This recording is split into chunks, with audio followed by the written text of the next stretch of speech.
Good afternoon, everyone. So, figured I would give you some updates on what's going on here. I first would like to introduce a new member to the Slingshot family. My wife enjoyed my Slingshot so much that she has decided to get her own. If I haven't said it 100 times already, they are definitely fun to drive. She's got a 2019. She went ahead and got the S model. We found it for a steal, had 300 miles on it. So, as most of you know, the S model doesn't come with a radio system in it, which is okay because that gives me the opportunity to do a radio install video and speaker install. That'll help out a lot of people because there's a lot of people interested in that. So, back to mine. As I'd said in the last video, I had some parts come in, and one of the parts was a tag relocate kit. Now, I lost my first video on doing the install. I don't know how I did that. I'm definitely not the most technological person in the world, but I can take anything apart and put it back together. It has nuts and bolts. So, with that being said, I'm going to walk you through step by step on how I installed it, what all tools you needed, and then I'm going to attach a video from the manufacturer of the relocate kit that will give you more of a hands-on, step by step what it actually looks like. So first thing you have to do whenever you install it is you have to remove the old OEM tag assembly. It comes off quite easy. It has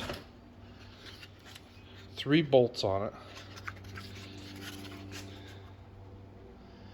that just bolt from the underside. They bolt from the underside. There's 3. They're T40 Torx bits. T40. So you just get you a torque set, either a screwdriver type torque. I have one that goes on a drill, so it was real easy. Take those 3 screws down, unplug the tag, and then you have to disassemble it in order to get the tag light out of it.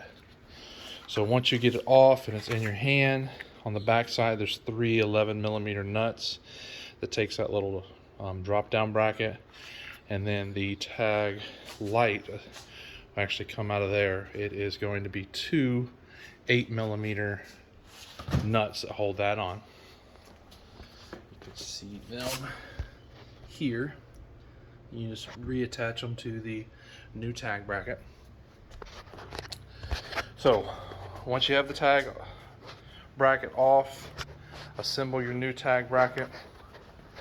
At that point there are 4 T40 Torx on the underside of the tail section here. You can see one of them there. There's another one there. There's one up here by the fairing. Take those down and you're able to drop this panel.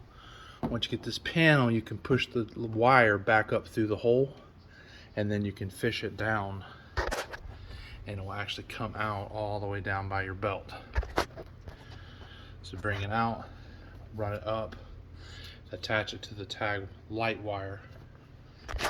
At that point, you've made your electrical connection. Now I've secured mine to the strut. There's also the bolt that holds on the belt guard that they give you a little loop for. And then another thing I've done is I've made a small hole here, and then I ran another little wire tie to hold that taunt away from the belt, so that there was no concern of it getting into the belt. So then once you get all that put together, it comes with these 2 Allen head screws and a little bracket on the back side.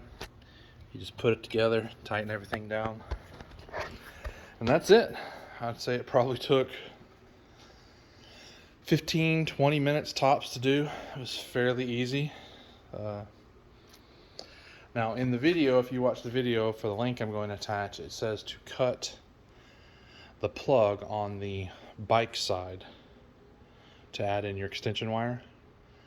I don't recommend that. I never like cutting on the car side.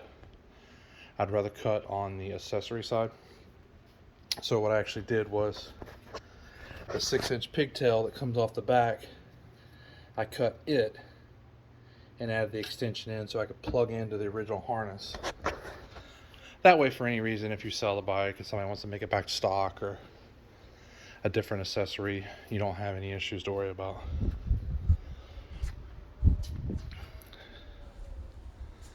Love the color of her bike. So,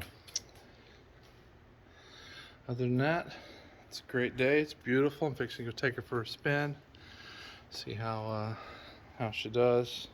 I'm going to be doing a video. I see that Polaris has updated all final drives to be changed to a 85 W250.